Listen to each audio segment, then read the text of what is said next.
All right, all right, all right, all right. I'm sorry. I'm late. I know. I know. Listen, no excuses. My bad. It's Monday morning Dullard, and this episode is not Monday. It is Wednesday evening. I because of shit that I've been doing lately, and will also be this is just my life now for now. Um, I definitely have to do more banked episodes. Arguable is easy to bank episodes on. Some of them are so short, some of them are a little long. Because God forbid Jem and myself stay on topic for 5 fucking seconds. We go on tangents that last 10, 20, 30 plus minutes.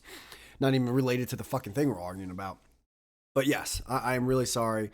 I don't like doing this. It's happened a few times in the past couple years and a few times too many, so my bad. I do apologize for that. I will have a better routine in solving that. With that being said, how are all you guys? The last time we chatted, the Knicks had a chance to go to the Eastern Conference Finals, and now that we're chatting today, they're in Cancun. They're gone. They're done. The season's over, and I don't listen. The New York fan base has been one of the worst fan bases in professional sports for a long time now, at minimum 5 years, and it's probably been a little longer than that, but I've been biased because I live in the tri-state area.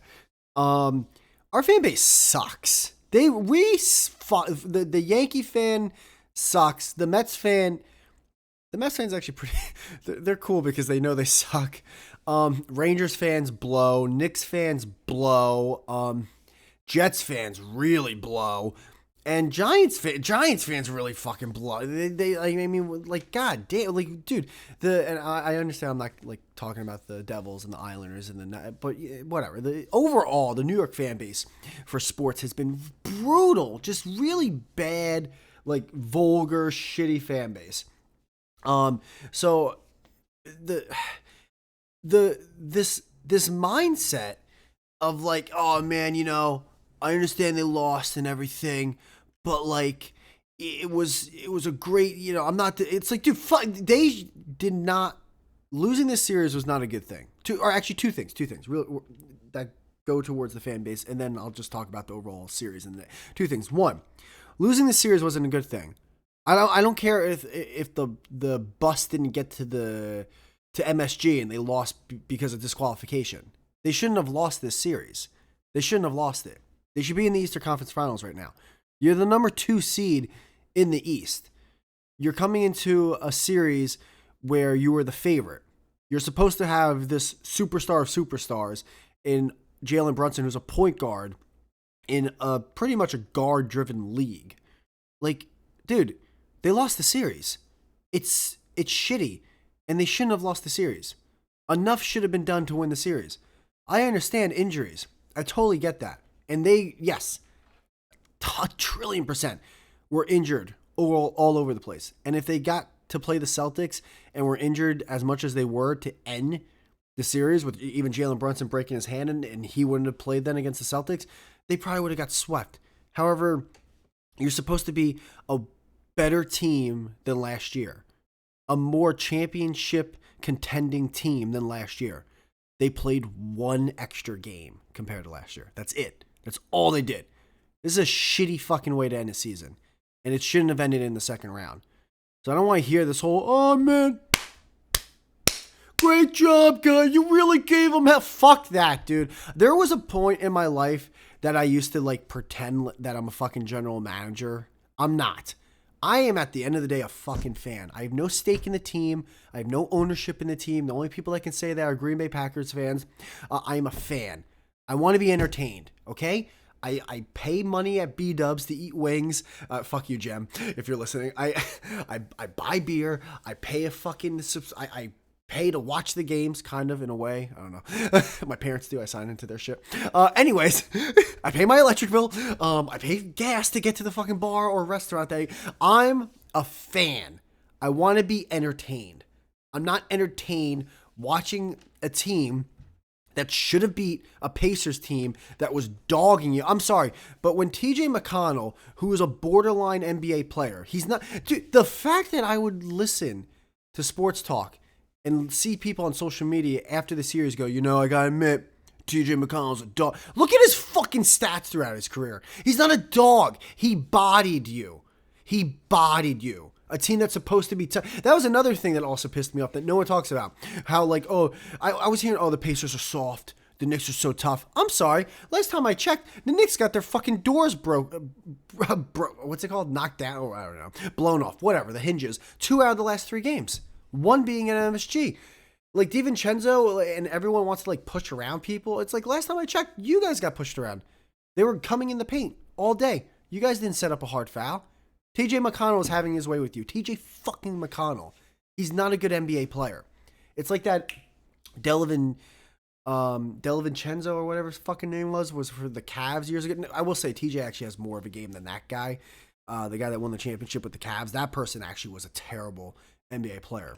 The only reason people thought he was good was he played with LeBron and he was a dirty fucking player. He was a little shit. Who, again, though, he couldn't play, so he had to play dirty. TJ, to his credit, is not a great NBA player, but he can at least enhance his game at moments to look NBA caliber. And he did against the fucking Knicks, which is really sad to see. So that was that's one of the reasons you lose. Another reason you lose: a team in a Game 7 at MSG shoots 76% at halftime. I mean, I understand, they were just on it today. Oh, okay, well then you were just off it today. Get the fuck out of here. Brunson got hurt, I think, in the third quarter at one point. The Knicks were getting beat up before that. The Pacers had a 20-plus point lead at one point, way before Brunson went down. So I don't want to hear this bullshit, and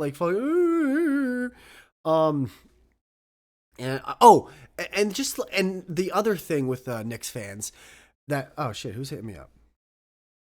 Glad you're. Who is this? Who's people hitting me up on Discord? Oh, okay. All right, cool. I don't need to be on Discord though right now, so I'm gonna get it. We're just lag out there. The other thing is the crybabies on social media of Knicks fans. I mean, my God, shut the fuck up. Here's something I didn't understand throughout the whole series against the Pacers. Knicks fans going, Halliburton only gloats when he's winning. He doesn't say a peep when he's losing. Who the fuck talks shit when they're losing? I never, first off, imagine if Jalen Brunson is, let's just imagine Jalen Brunson's just having a game, right? It's enter the fourth quarter. He's already got 30 points. He's 10 for 20, 30 points. He's 15 for 25 shooting, something, you know what I mean? 12 or whatever, he's having a great game. And the Knicks are down by 25. And then all of a sudden he dribbles the ball up the court, 10 minutes to go in the fourth, sinks a 3. They're down 22. You think he's going to go, ooh, yeah, dude, you think if he just started gloating, and then let's not make it 25. Let's make it 35. They're down by 35, and he drains a 3. He's on the court for some reason. Drains a 3 and starts gloating. You think the MSG crowd's going to go, oh, yeah, man, fuck yeah. Keep your head up high. No, they're going to be like, why the fuck are you gloating? Are you just a selfish player? Your team's down by 35-something points. So the fact that Knicks fans or any fan base or any fan would even say something like that is you're just brain dead when it comes to this scenario. I really did not understand that. And also, people were like, oh, look at how these people say. It's just so mean what they're doing, what they're saying right now. I'm sorry. It's 2024. Are you new to the internet? People are fucking mean. Dude, I mean, again, you can post about people being mean. That's fine. It's just funny, the way people were doing it. It just, man, it blew my mind. And then in terms of the actual Knicks, listen, the season ended overall not in a good way. They should have made the Eastern Conference Finals. They didn't. I personally, for lack of a better term, I just want to see them run it back next year. I really do. I want to see them keep the majority of the same players and run it back and see what this team can do. I like Randall. I understand Randall hasn't been great in the postseason. However, if OG's healthy and Brunson's healthy, and Randall's healthy, I like the way that the floor can be spread out where Randall can have better offensive opportunities and take advantage of that. I like having Hartenstein and Mitchell Robinson because everyone's like, oh, they need to get a big that can like do it. It's like, dude, it's hard to get a fucking big that can do everything. But if you can have one who has semi-offensive game and a great passing game for a big man, Hartenstein, and then someone who has a great interior defensive game, Mitchell Robinson, who has zero, I've been saying this for my whole entire life, has zero offensive game, and you can actually maintain his minutes now because he's an injury-prone guy. Now you have two guys that can work the center position. You're not going to be perfect in every aspect of the game. However, if everyone or the majority of people are healthy, you got a healthy 1 and 2, and Brunson and say DiVincenzo, or I don't know, maybe if Deuce somehow like shows Thibodeau something like in terms of improvement coming in next year, who knows? You have an amazing 3-4, and you have OG at your, or you have OG at 3, and Randall at your 4, and then you can like I would assume they would have Mitchell Robinson be the starter. However, actually, no. I mean, based on the contract that if they do sign Hartenstein, based on what he gets, he might I think he has a chance for a bigger contract. I forget if he's one of those players where the Knicks can sign him to the biggest contract compared to any NBA team or can't. There's weird things when it comes to that. So, the fuck is on my keyboard? So, anyways, all right, let's just say this for argument's sake. They, in essence, run it back. So let's just say you got 1 through 5, you have Brunson. Let's just do DiVincenzo, OG Randall. Let's just do Mitchell, whatever. And then on the bench, you got Deuce McBride as one of your guards to come off the bench. You have Hart. You have fucking Hart, who has all the energy in the world when he plays 48 minutes. Imagine if he plays like 30-something minutes, right? And that's kind of what the role was supposed to be for him. You've got Hartenstein coming off. So you have a really good guard, or I shouldn't say really good. However, this is me more so being a fan, hoping that he can get better the next year. But you have a good guard that's coming off the bench, both offensively and defensively. Streaky, yes, but I mean this is why he's a bench player.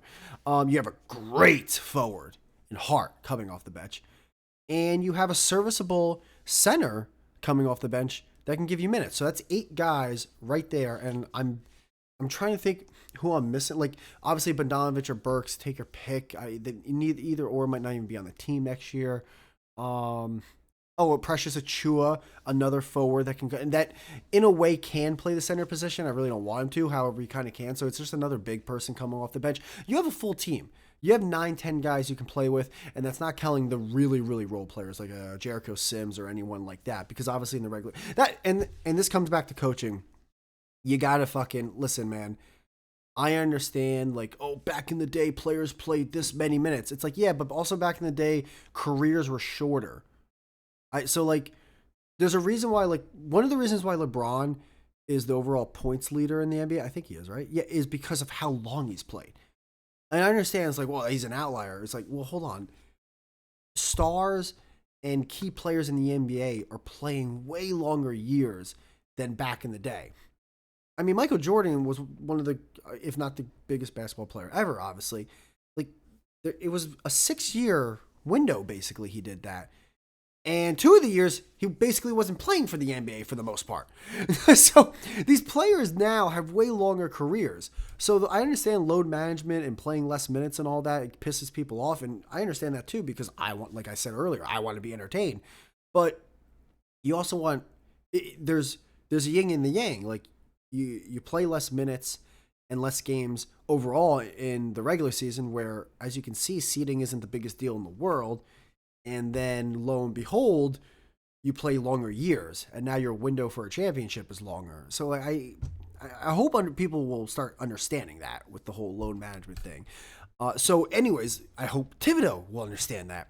And you don't even have to just say, like, the guy's got a nagging calf. You don't have to call it a fucking, what's it called, like a load management day, or like, hey, he's taking a rest day. Like, there's actual things in the NBA where, like, you could just say, maintenance day. I think it's a maintenance day. Just fucking say he's got a sore calf or a sore foot. You don't even have to fight. So that way, like, the retarded fan base or the people who are, like, brain dead are like, maintenance day. I drive a truck for 14. I drive a truck for 29 hours a day. And it's like, all right, fine. His knee hurts. like maybe that will just give you some like leeway to get those fans to go, oh, hey, well, I got bad knee myself. Sometimes I can't even push on the accelerator to try. All right, so hopefully Thibodeau will do that. He will play Jericho Sims and other players more.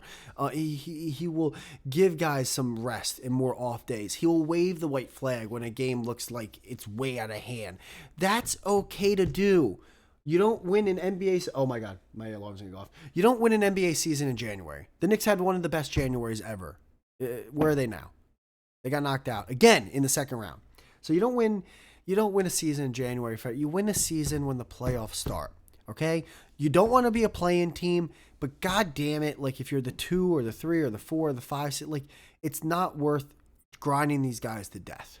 And one other thing, and god damn it, it annoyed the heck out of me, and then I'll stop talking about the Knicks. When people go, yeah, but the Knicks injuries weren't because of fatigue, really. Like, OG hurt his, had a nagging elbow. He had to have surgery on it. Okay. Well, Randall fell and dislocated his shoulder. Brunson, it's like, guys, you do realize that the more time that they play, the odds of getting hurt in a game go up because they're playing more fucking. Are you Jesus Christ? It's like, I don't know if you ever heard of this game called Russian Roulette. But if there's 6 chambers and there's 1 bullet and you pull the trigger and you didn't get shot, I don't know if you know this. Now the odds are 1 out of 5 that you're gonna get shot on the next pull. Not what the odds go up. If you are on the court over and over and over again, the odds of you getting hurt on the court go up. Very simple. Okay? It's not like when people are sitting on the bench that they're doing like rock climbing over there. No, they're just sitting down. So there's a chance. There's a better. If I was a betting man, I'd say a better chance of not getting hurt while sitting on the bench, while running full speed up and down the court. So man, dude, god damn. And also, if you're a fan, you're a fan. But god damn it seems like the New York fan base has really sucked dick lately. All right, one other thing before I go. Quick episode because I gotta get this uploaded ASAP as soon as I'm done recording. All right. So, the other day, I've been contemplating to talk about this or not talk about this. Sometimes these little podcast episodes are little therapy sessions. All right. My dog, who's my family dog, really, but my dog when I was living with my family as well, she died. And she's such a cute little boy. Cute little boy, your little face. And that sucked. So for anyone who's ever had like a pet die or whatever, I feel bad because it really, like, goddamn, I've had some family members and close ones pass. For some reason, she was having trouble walking for a couple months, and she was starting to lose muscle mass, and then the last 2.5 days of her life, she couldn't move. Basically, her kidneys failed, and her muscles just were shot. And man, dude, when I walked through my parents' door and I saw her, I couldn't. She was just laying on the couch, and I put my face to her neck. I can still feel like her fur, and I could not stop crying for like a couple minutes straight, and I didn't want to let go, and I kept saying I'm sorry, and I just couldn't understand how someone so cute could be dealing with that. I told myself, I was like, if I could trade I would die right there if I knew that she would live healthy forever. Like if I knew, like, for the dawn of time she'd live a healthy life, I would have signed the contract and offed myself right there. I loved that little dog, and I'll tell this story because it's like I think it's the coolest story, but obviously some people might not, which is fine or whatever. So I realized that day was going to be like the last day she was going to be alive. So I told my dad, I was like, listen, I'm not having you just take her to the vet to put her down. I'm going to go with you. I can't not be with her. And so we're going to the vet, and she's just in the car, and I'm just She's having like these she's been having for a little while now these like little short seizures where her jaw is like clicking basically. And they get to the vet. I'm waiting in the car with her for a little bit. My dad's like waiting for the vet to see us, and then he comes back and we bring her on this table, and she's just, and he's signing the paper and shit. And oh, by the way, he's signed to get her cremated, and I didn't know there's like two types of pet cremation. There's one, you cremate your fucking pet and you get your goddamn pet in a fucking like tin or whatever. And then there's like a group cremation. If anyone can unless like we were reading that wrong, which by the way, we did the private one. There was a group one. Like, I'm sorry. I didn't know Rex was going to be in my tin. Like, what? I literally, as soon as they walked out, I went to my dad. I was like, is this fucking Auschwitz? Like, what are you, a group cremation? We're going to have her. So we're going to have some bulldog, boxer, and German shepherd in this box. Like, it was blowing my mind that was even a thing. I didn't know it was a thing. Anyways, so we signed all the paper to like get her euthanized and everything. And it was the last thing we wanted to do. And the assistant walks out saying, hey, we'll give you some time, and then the doctor will come in to administer the shot. I guess it's one shot to put her to sleep and then one shot to, end it. So my dad's hugging her and I'm hugging her, and like I'm crying again, and I'm looking in her eyes, and that was dude, her eyes were so crystal clear. I swear to God, it was like these 20/20 vision eyes, and I'm like, God, there's so much life in there. Fucking A, man. Like it's kind of like it's my little puppy. Like she's she may be like older, like 10, 11 years old, but she's a little puppy. So all of a sudden she starts having one of her little like seizures again. And then I'm just like looking at her eyes, and I'm like, oh fuck. I think this is it. And I'm just like, I'm saying, just go, just go. Please just go, baby girl. Please just, and then all of a sudden bam, she stopped breathing. Like she like took like her ribs expanded, and that was it. And I looked her in the eyes while it was happening. So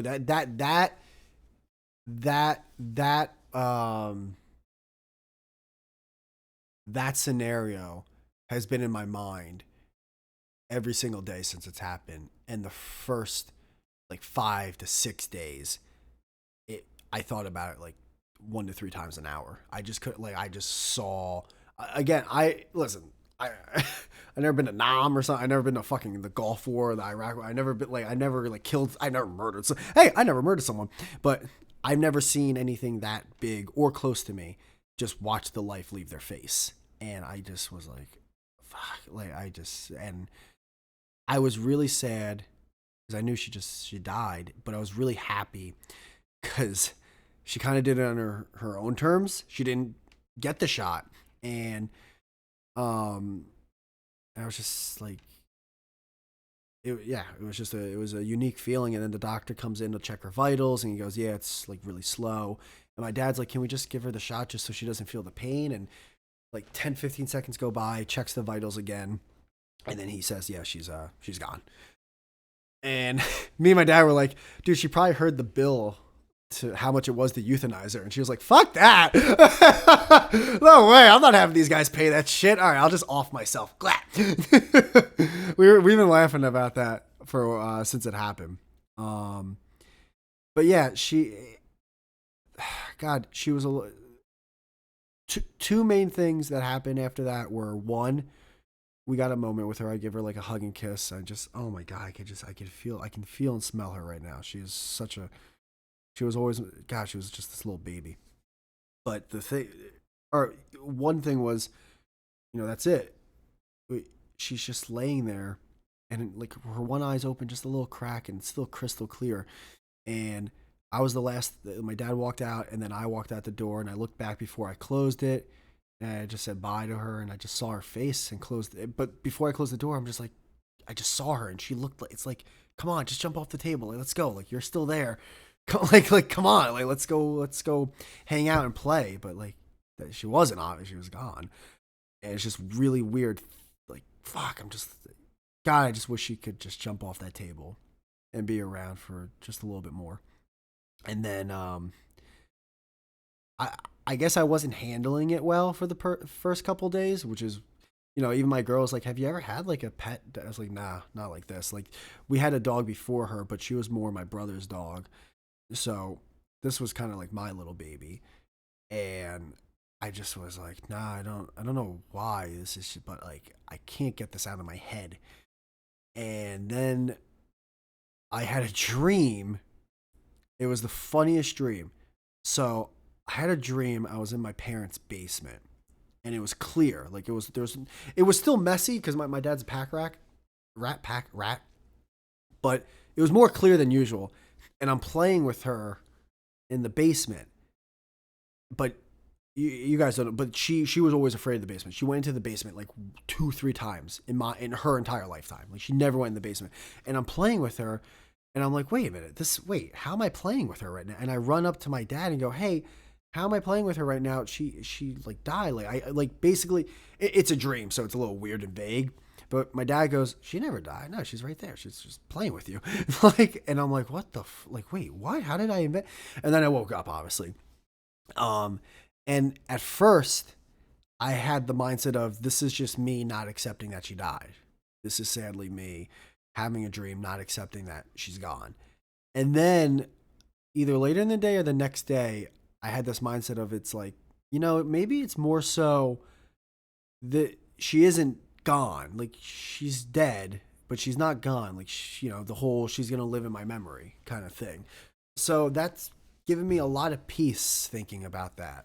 It gave me a lot, like gave me warmth and peace. Like, whether it's hollow or not, I don't care what someone fucking, whatever. I love her and I miss her every day. But like, yeah, that dream is one of the biggest memories I have of her, which is really funny. And she was skinny in that dream too, because she was usually like a little pudgy bulldog. But I guess because like near the end of her life, she was getting skinnier. I remember her in the dream a little skinny and playing with me. It was actually cute. I was like, hey, you're in good shape. Like, keep it up. So yeah, that was another thing that happened. So yeah, again, if anyone does have a pet or any loved one, I understand a pet is. I get it, whatever. But like, it's a weird feeling. It's a really weird and sad feeling because at least for my mindset is like, fuck, there's nothing I can do now.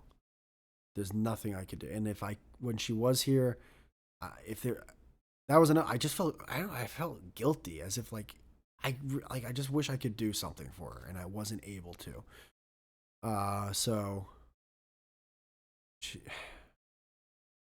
Yeah. So that's it. All right, guys, again, sorry I couldn't, sorry, not couldn't. Sorry I didn't upload this, and sorry I didn't manage my time well enough to upload this on time. And I'm gonna be a lot better in scheduling. So moving forward, every episode is upload on time. And I will just say though, there is a chance, every now and then an episode isn't upload on time. But at least I'm saying that I am putting it out there. So yeah, that's it. Later, bye.